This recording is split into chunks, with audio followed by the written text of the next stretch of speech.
Alrighty, guys, welcome back. So we're going to be talking about a new type of sentence this week, and that's a complex sentence.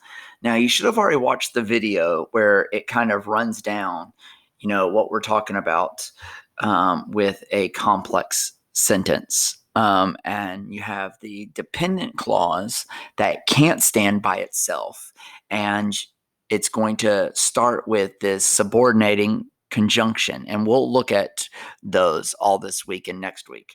And then you have the independent clause, which is just a simple sentence.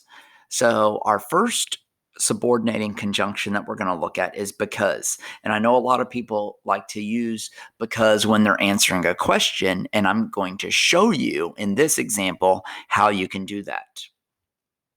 All right. Because she played on the U.S. women's national team, Abby Wambach spoke about equal pay for women.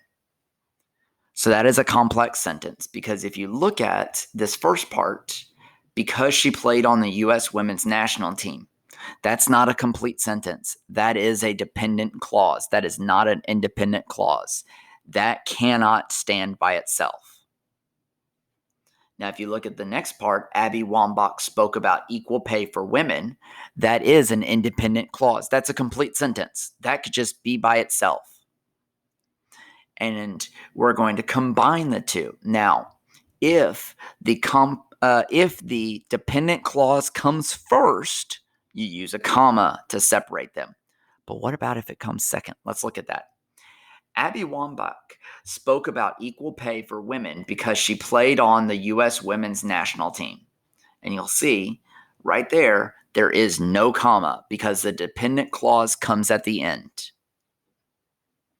All right, so what I want you to do is I've already written the dependent clause on both of these sentences, and you're going to write the same independent clause on both. So just a simple sentence, write it there.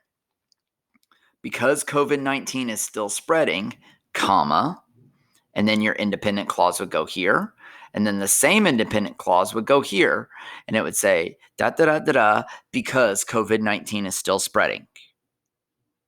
And then make sure to submit that into your media album. Thank you, guys.